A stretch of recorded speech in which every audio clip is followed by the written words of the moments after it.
사도신경으로 함께 신앙 고백 드리겠습니다. 나는 전능하신 아버지 하나님 천지의 창조주를 믿습니다. 나는 그의 유일하신 아들 우리 주 예수 그리스도를 믿습니다.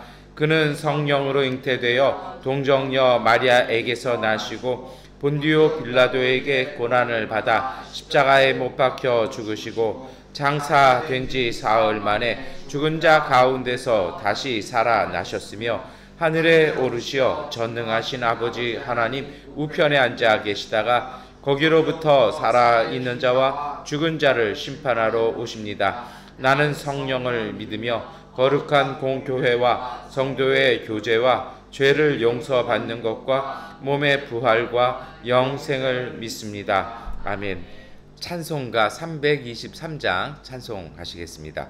보름바다 나서니 몸 어디든지 가오리다. 괴로우나 즐거우나 조만 따라가오리니 어느 너가 막으리까 조금인들 막으리까 어느 너가 막으리까 조금인들 막으리까 과골골짝 빈들에도 복음 들고 가오리다. 소돔 같은 거리에도 사랑 안고 찾아가서 종의 몸에 지닌 것도 아낌없이 드리리다. 종의 몸에 지닌 것도 아낌없이 드리리다. 존귀 영광 모든 권세 주님 홀로 받으소서. 멸시천대 십자가는 제가 지고 가오리다.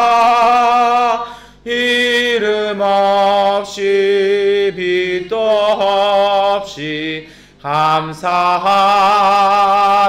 섬기리다. 이름 없이 빛도 없이 감사하며 섬기리다. 아멘. 네, 마태복음 28장 8절부터 15절까지의 말씀 세번역번으로 함께 읽겠습니다.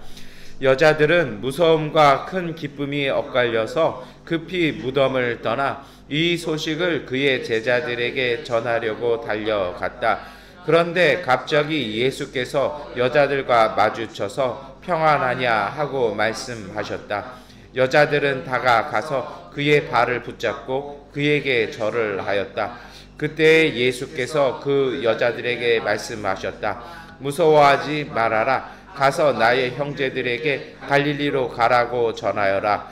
그러면 거기에서 그들이 나를 만날 것이다. 제자들이 가는데 경비병 가운데 몇 사람이 성 안으로 들어가서 일어난 일을 모두 대제사장들에게 보고하였다. 대제사장들은 장로들과 함께 모여 의논한 끝에 병사들에게 은돈을 많이 집어주고 말하였다.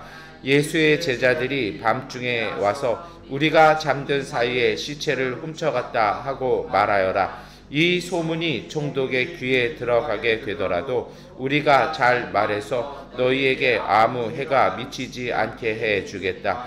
그들은 돈을 바꿔서 시키는 대로 하였다. 그리고 이 말이 오늘날까지 유대인들 사이에 널리 퍼져 있다. 아멘. 네, 우리 주일날 말씀 나누신 거에 이어서 이렇게 볼 수 있는데요. 우리 주일에는 말씀을 마가복음을 읽었어요. 그리고 이제 오늘은 마태복음입니다. 그런데 이게 좀 시대적으로도 차이도 있고요. 관점에 따라 틀려요. 여러분, 요즘 우리 시대도 마찬가지입니다. 지금 미얀마에 여러 가지 벌어지는 것을 보고 최근에 오신 분들은 사실은 경악들을 하세요. 근데 오래 계셨던 분들은 뭐라 그러시냐면 좀 힘들고 어렵긴 한데 그래도 예전보다는 그래도 조금 여러 면에서는 이렇게 좀 견딜만 하다라는 말씀도 이렇게 하세요. 그리고 최근에 오셨던, 그러니까 전기 사정, 인터넷 사정 좋아진 다음에 오신 분들은 사실 뭐 오늘도 저희들이 새벽 예배 전에 밤새 전기가 나가가지고 이렇게 좀 이렇게 마음 많이 저하시고 하셨는데요. 뭐 맨날 전기가 나갔으니까 오래 있었던 분들은 아이 뭐 이런 것쯤이야 뭐 전기 나가면 촛불 켜고 있으면 되고 일 못하면 가만히 쉬다가 준비하다가 전기 들어오면 일하면 되지 뭐 이런 식으로 딱 유연하게 잘 하시는데, 최근에 좋았을 때 오시는 분들은 이거는 패닉 상태이신 것 같아요. 그래서 인터넷과 전기가 끊어지면 나는 못 견딘다 이거 이렇게 하시는 분들도 있는 것 같아요. 그러니까 제가 드리고 싶은 얘기는 뭐냐면 본인이 경험한 거에 따라서 조금 이해와 보는 관점이 달라져요. 그러다 보니까 사실은 모든 일이 관점마다 틀리잖아요. 그래서 저희들이 신문을 읽어도 어떤 신문이냐, 어떤 방송이냐에 따라 보도하는 내용들이 다 다르잖아요. 복음서도 그렇습니다. 그 공동체가 처했던 환경, 그리고 그 시대가 정말 예수님이 부활하시고 몇 년이 지났냐에 따라 이슈가 되는 게 다르니까 복음서는 사실은 거기에 대한 답을 주는 거거든요. 그러다 보니까 이렇게 사실에 대한 해석이 조금씩, 그러니까 팩트는 변함이 없는데 이제 부가 설명들이 자꾸 이렇게 붙어요. 그러니까 예를 들면 이런 거죠. 우리가 주일에 읽었던 마가복음 16장의 말씀에는 여인이 몇 명이 나옵니까? 3명이 나옵니다. 왜 그러냐면 마가복음이 가장 먼저 쓰여졌거든요. 그리고 그러다 보니까 마가복음은 철저하게 어떤 설명이나 이런 거 없이 그냥 단순하게 있는 그대로를 보여주려고 해요. 그래서 우리가 정말 놀랬다. 그래서 너무 놀라서 너무 이게 막 당황스러워가지고 천사가 그렇게 얘기해 줬는데도 너무 당황스러워서 아무 말 못했다. 그게 어떻게 보면 정말 현실적인 거죠.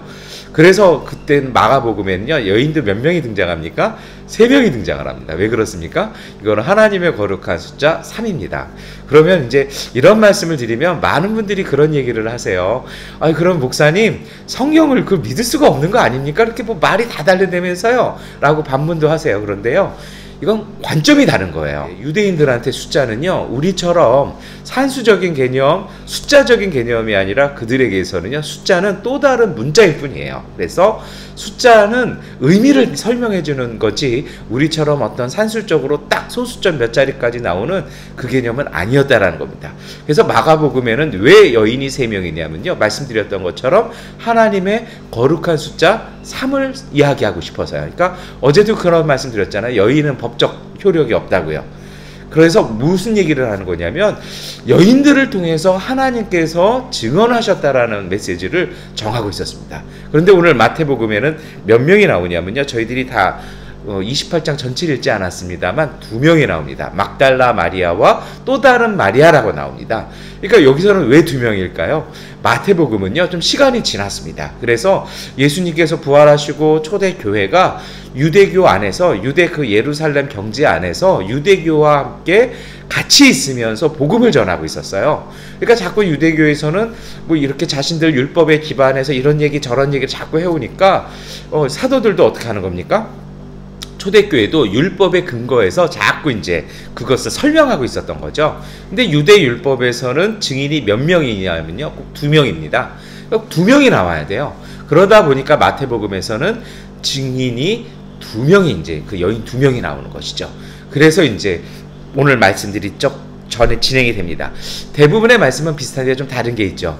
어제 마가복음의 말씀은 예수님이 부활하신 건 못 만났습니다. 근데 여인들이요, 산을 내려가다가 바깥에서 만났다라는 겁니다. 그리고 이 이야기는 요한복음에도 동일하게 나오죠. 그래서 어제 주일에도 제가 말씀을 드렸는데 막달라 마리아가 남아서 울다가 예수님을 만납니다. 그런데 천사와의 만남, 그리고 예수님과의 만남을 통해서 명령을 받은 얘기는 우리가 주일에 나눈 말씀하고 같아요. 근데 마태복음 28장이 전해주고 싶었던 마태복음 28장에만 나오는 이야기가 있습니다. 그것이 몇 절부터냐면요, 11절부터의 말씀입니다. 11절부터 이렇게 보시면 어떻게 되어 있습니까? 여자들이 예수님의 말씀을 듣고 이렇게 출발을 했어요. 했더니 그 산에 남아있었던 사람들이 있었다라는 것입니다. 경비병이었다라는 것이죠. 이 경비병들이 로마의 군인들이었는지 성전의 수비병이었는지는 정확하게 알 수는 없습니다. 그러니까 이 사람들은 도망가다가 몇 사람이 어디로 가버립니까? 뭐 당연히 자기들 집으로 가지 않겠습니까? 기지로 갈 거 아니에요. 성 안으로 들어갔다라는 겁니다. 그리고 들어가서 무슨 얘기를 합니까? 보고를 합니다. 왜냐하면 그들은 임무가 실패했습니다. 그 당시에 로마의 군법은 무엇인가 임무를 수행하다가 만약에 예를 들어서 사도행전에도 나오는 얘기입니다만 죄수를 호송하다가 죄수가 죽거나 죄수가 탈옥을 하게 되면요 어떻게 됩니까? 그 군인이 그것을 책임진 군인이 그 형벌을 대신 받도록 되어 있습니다. 그러니까 이 성전 경비병들도 어떻게든지 자신들이 그 합리적인 문제 안에서 이걸 해결하기 위해서 성전에 들어갔던 것이죠. 그리고 대제사장들에게 이야기를 합니다. 그리고 나서 벌어지는 이야기죠. 어떻게 합니까? 그 이야기를 듣고 대제사장들이 장로들과 함께 모여서 의논을 합니다. 그러니까 경비병들은 사실대로 보고 했습니다. 근데 문제는요, 주일에 말씀을 드린 것처럼 이 유대 종교 지도자들은 그거를 받아들일 마음이 없는 것이죠. 그래서 어떡합니까?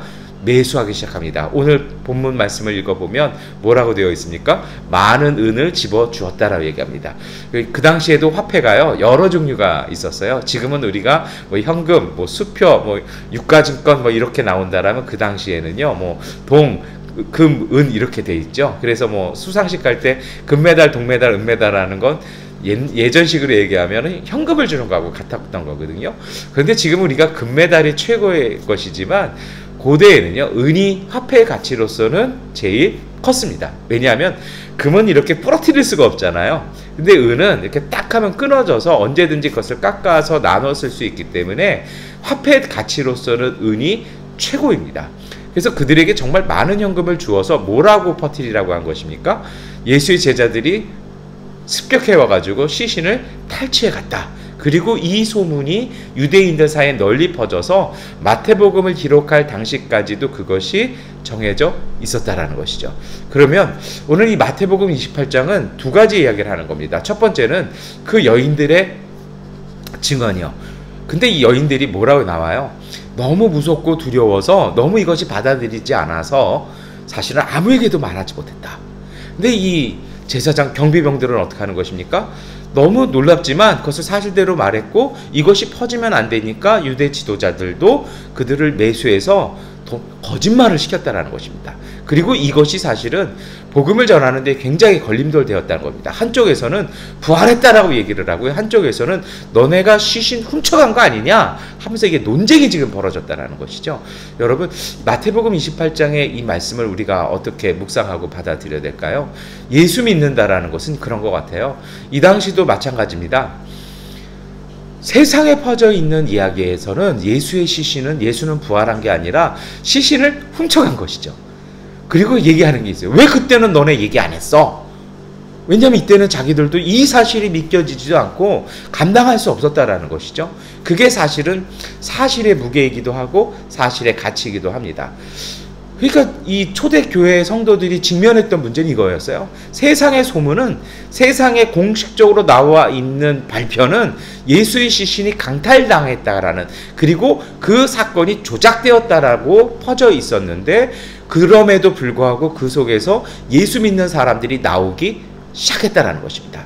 그래서 이 말씀 무엇이냐면요, 예수 믿는다라는 것은 세상에서 들려지는 이야기가 아니라 정말 예수의 부활을 목도한 사람들, 그리고 예수님을 만난 사람들, 그 진실성을 체험한 사람들만이 예수를 믿는다는 것입니다.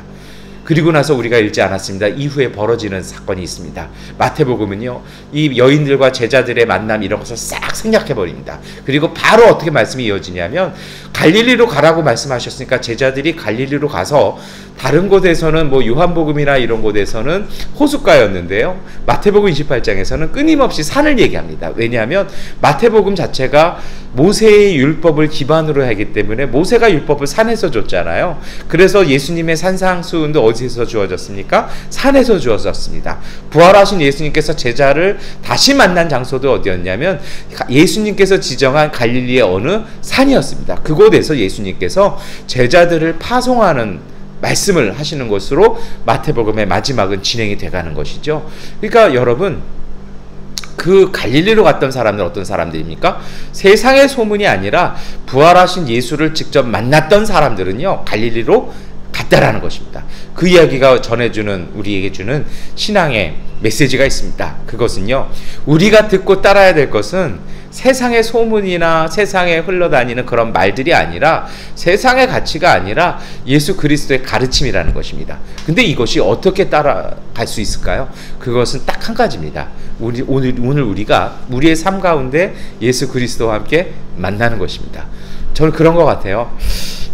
어느 정도 전에도 말씀을 드렸습니다만, 계속 저한테 이렇게 뭐 카톡이나 아니면 뭐 메시지가 이렇게 들어오는 건, 아이고 목사님 상황이 뭐 거기 지금 난리도 아니고 전쟁터라는데 건강도 안 좋은데 나오시죠? 그러면 저는 답변을 어떻게 보내냐면요, 아직은 여기가 그런 상황이 아니고 상황이 조금 정리되는 것 같습니다. 이렇게 답변을 드렸더니 제 선배 목사님이 이렇게 동문들 모여 있는 자리에서 뭐라고 얘기했냐면, 한 목사가 똘끼가 세가지고 지금 저러고 있는 거다. 설득을 해서 좀 친구들이 데리고 나와라. 제가 똘끼 아니잖아요. 우리가 지금 뭐 다 이렇게 지내잖아요. 이렇게 상황 보면서 지내는데 무슨 얘기예요? 저는 여기 있으니까 여기의 상황을 보고 이렇게 하니까 저는 제 판단에서는 이게 맞는 거예요. 며칠 전에도 이렇게 신문 기자들이 몇이 이제 한인교회 목사들한테 다 연락을 했던 것 같아요. 그래서 제가 느끼는 대로 저는 이렇게 해서 생활하고 뭐 이렇게 해서 시장도 갑니다. 그래서 거기서 부탁이 그 뭐 시장 가시면 사진도 좀 뭐 이렇게 증거 사진으로 보내주십시오 해서 사진을 찍어서 보내줬는데요. 안 믿어요. 이거 사태 일어나기 전에 찍은 사진 아니신가요? 뭐 이렇게 메일이 오고 뭐 그래요. 그러니까 아무리 줘도 안 믿는 거죠. 그런데 오늘 우리가 여기 사니까, 우리가 직접 보니까 우리는 이게 또 우리의 삶이라고 얘기하는 거 아닙니까? 신앙도 마찬가지예요. 정말 신앙의 비결은요, 우리의 삶 속에 예수를 만나고 그 예수님께서 성령을 통해서 우리에게 주시는 그 인도하심을 따라가는 것이 우리의 신앙입니다. 그래서 오늘 우리에게 중요한 것이 있습니다. 그것이 무엇이냐면요, 우리가 그 예수님을 만나기 위해서 끊임없이 닦아내는 것입니다. 사실 전에는 우리가 전기가 나가도 문제가 없었어요. 발전기가 교회에도 있었고 카페도 있었습니다. 그런데 제가 치료하느냐고 자리를 거의 한 1년 7개월 8개월 빌면서 기름통이서 기름이 새고 한쪽에서 배터리가 방전돼서 이렇게 안 되는 거예요. 이렇게 수리를 해야 되는데, 그러니까 이제 수리기사들이 지금은 오지 않겠다 뭐 이렇게 얘기를 하더라고요.